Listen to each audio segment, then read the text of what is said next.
Hi, I'm Connie Cenac. Welcome to Connie's Corner. I'm here today with my dear friend, Amy Pope Wells, and she is the COO for Welcome Home Care that provides care in the 5 counties of Northeast Florida. And I'm so happy to have her here. She's been here before, and she's got an incredible testimony because God has taken her through trials to triumph. And so thank you for being here today, Amy. You're such a blessing. Thank you. Thank you for having me. Everyone who knows you, I love you so much. Hug, hug, mwah. Love you too. Anyway, love the jacket. Thank you. It's a gorgeous. dear friend of mine gave it to me. I bet. Anyway, we won't go there. So last time you were here, you were telling us about your testimony of how you came to the Lord. You were raised in a Christian home, and Right. you were blessed to have the kind of parents you had. I was also blessed. But I love the fact that you in the Nazarene church they taught about end time prophecies because I tell you it's so lacking in the American church today, and that's our hope and our promise, right? I mean. Right. The end times is what I'm living for. I'm so glad we're getting closer and closer to it. Right. But so you told us that you started out you went into critical care nursing, and then you became a mother, and you went into home health care. I did. And with Kimberly Quality Care that became Olston, which is now Gentiva. Yes. Yeah. Okay. Gentiva. So that's Welcome's competitor. One of the competitors. Yes. Correct. Yeah, Correct. So I know you didn't stay there because were you in North Carolina? Or I something? was. Okay. I was in home health in North Carolina. It was probably about 5 years in that environment, and I got recruited away. Mm-hmm. When I was there, I'd started out in the field taking care of patients, and then I moved into the office only based on an administrative shortage, if you can imagine. Mm-hmm. It happens all the time. Yeah. Well, I didn't know a whole lot about the operations of home health and the regulations, or even the marketing, because I got thrown into that as well. But you know, like anything else, if you put your mind to it, you can achieve it. And so I learned the business on the inside and worked with some really, really talented people. And we grew from a single office in Charlotte to up into Virginia, up into Georgia. And it was that work that I was doing that exposed me to some other folks in the leadership side of healthcare.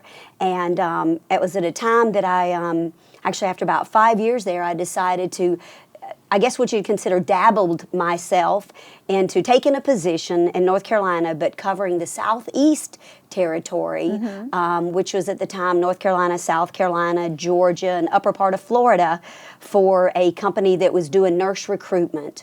So we recruited nurses and we consulted to hospitals in what they called vendor management, where we helped with the patient flow based on the needs of the nurses and the medical staff. So I spent years on a plane, being involved with that. I started off with one company and got recruited by another, and the second role took me nationally. The first role took me regionally, and the second role took me nationally. But I got to tell you, be careful what you ask for and what you work for sometimes, because that role required 5 days a week, sometimes 7 days a week. On a plane. I know, so and it's not glamorous because I've done it. It's not. Being a road warrior is really hard work, and it comes with its consequences, let's be honest. I met so many incredible hospitals and so many incredible people, and I'll never forget the first time rolling that pull-along behind me felt like this breath of fresh air had come through me, and now I'm going somewhere. I'm doing something. I'm making a difference. And that walk through the airport got less and less glamorous. Oh, absolutely. And by the way, they didn't even have rolling anything when I was carrying audit bags and calculators. I stayed in shape running through airports back then. Yes. But that's a long time ago. So. Well, it still was challenging because, you had your work suitcase and you tried not to do a check on, right? So you're running through the airport and you're trying to get to the next flight, and it was as good as it was terrible. It was awful. It was as good as it was terrible. Because I gotta say, I met some just people I would never met, right? People all over the United States, hospitals all over the United States, different leaderships mentalities, things like that. But really, what came out of it for me was people are people, and healthcare was healthcare, because it didn't matter if I was in California, or if I was in the Northeast, or if I was in South Florida, or in the middle of the prairie. People were sick, and hospitals were very busy, and the challenges were the same, which was having enough staff to take care of people, especially the acuity level of people. And I did it, and I did it to almost to my devastation. And if you know me like you know me, you know I will work till the last thing is done. Yes. Workaholic. Yes, yeah. Well, it's not that you're a workaholic. It's a passion for what you do. I know. And sometimes someone has to pull you back a little bit to say stop, because I did. Because one of the things that a lot of people don't realize is, again, we can go back to the beginning. What I see now is not what I saw then. Or maybe I saw it, I just didn't see it as clear. But basically, I was raised with a strong foundation. And still my parents are my advisors today. And sometimes it's a challenge, because the world that they lived in is not the world today. And I still go to them for advice and support, because I value it so much. Because most of it is in biblical principle. And but my dad's probably my hardest critic. He would hate to hear me say that right now, but I will tell you, my dad is probably my hardest critic, because anytime I bring him something to him, he goes, "But what have you done? What did you do? How did you resolve that?" And so going through my childhood, I took on my responsibilities, because there was no other alternative in my life. And then in my young career, it was, nobody had to tell me to work hard. I did it because that's all I knew. It's the right thing to do. It was the right thing to do. I was passionate about it. And then also, I didn't know any different. My parents didn't raise lazy kids at all. It was unacceptable. They still, at their getting older stage, they get up every morning with a very tight routine. And it's probably what's kept them young to some degrees, and wore them out to some level. But anyway, so I move on through that period of my life, and career growth is a funny thing. It'll take you places you're not sure you want to go. It will. It took me to places where I was in a hotel room one night, and I'd come in after a long day, and I'd checked in at the hotel front, and I asked them if the restaurant was open. It was already closed, so I go up to the bar and ask them if I'd learned that. Ask them if they had any leftover salads or anything. They said, yes, matter of fact, yes, we do. Grabbed a salad and filled in my little thing. And what'd the bartender always say? He said, what's your room number? What room number I'm charging it to? A man at the bar hears it. I have no idea. I go upstairs to my room. I've sat down my salad. I'm taking off the high heels and what we call the pearls and pumps. Taking off the pearls and pumps and just getting ready to settle in. It was in downtown Buckhead, Atlanta. Beautiful hotel, beautiful place, nice, safe area. And I'm in my room, and I'm getting ready to actually call to check in with my family and eat something as I'm doing it. And I hear a knock at the door. And you guys can't tell, but I'm rather short, 4'11". And I go to look in the peepholes, just a little too tall for me to see. But I said, who is it? It says a guy at the bar. I thought, you know what? Good gracious. I forgot to sign the tab because I'm tired. It's been a long day. Open the door and boom, a man is on me, chasing me around in circles. I'm jumping on my bed. I'm screaming. Nobody can hear me. And I finally get away because I'm quick.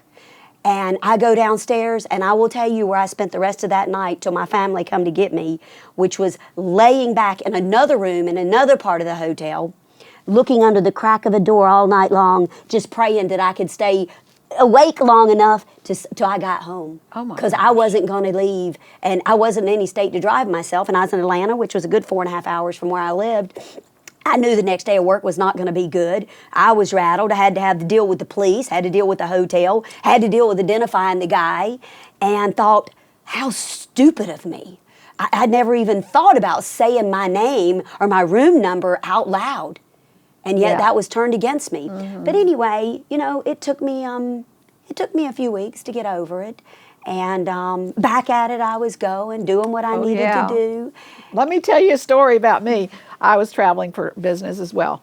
And it had a late flight. The flight got delayed, and get to the airport, and there's no cabs. And so, I got a cab, and this guy said, "Hey, can you share a cab?" I said, "Well, where are you going?" He said, "Well, okay, well, we're going to the same place." Okay. So we go to the hotel, and I check in, and he checks in, and then he says, "Let me help you with your bags." And I started feeling really weird about it. I said, no, I got it. No, let me help you. Well, there's nobody in the hotel to help me with my bags.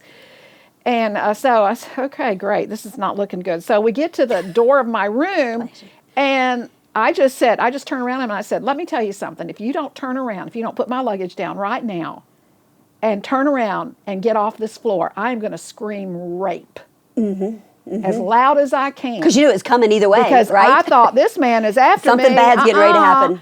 And he turned around and he ran. And I went downstairs and I raised Cain with the front desk people. I said, "This is ridiculous," and I told them what happened. So yeah, there's nothing glamorous about traveling for work. No.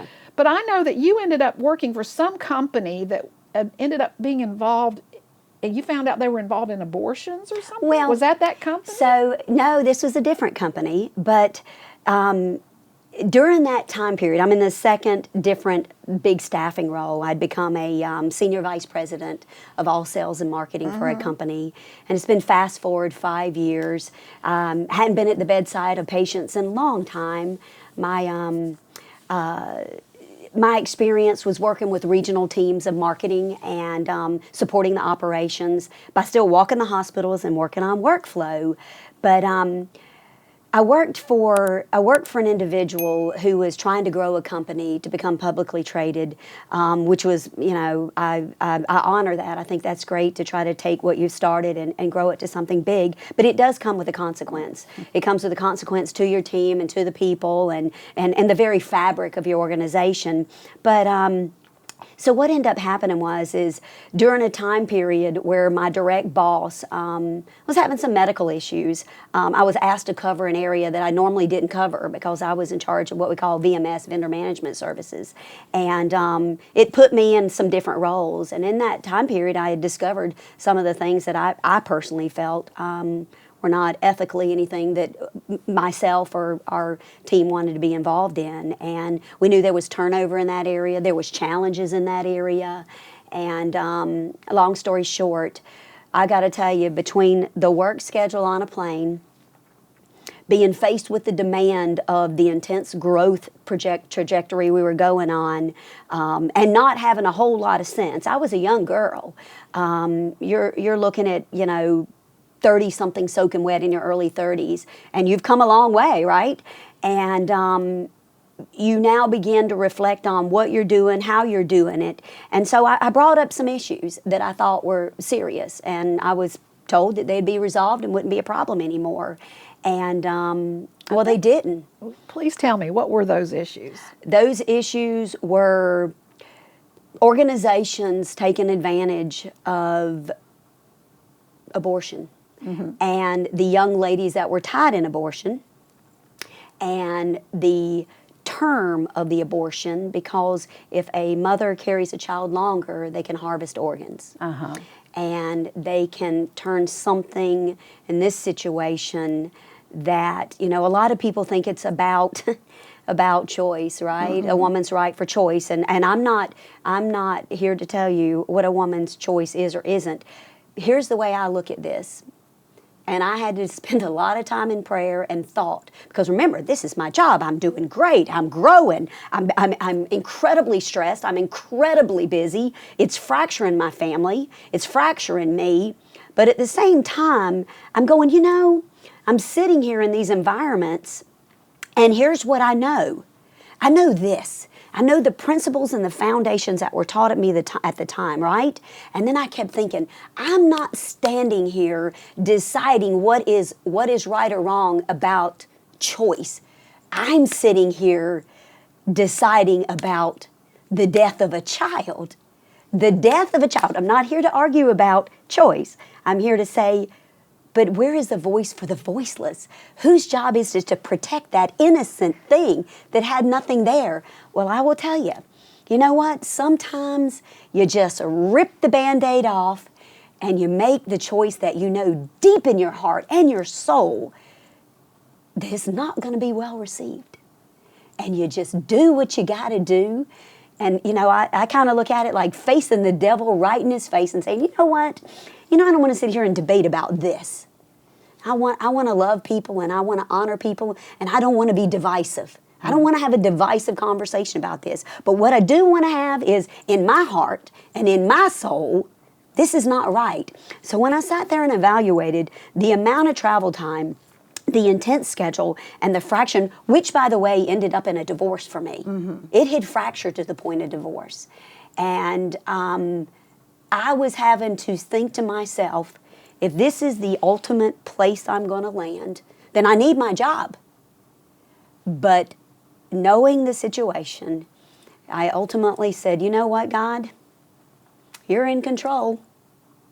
I know the difference between right and wrong. Mom and Dad taught me that my whole life.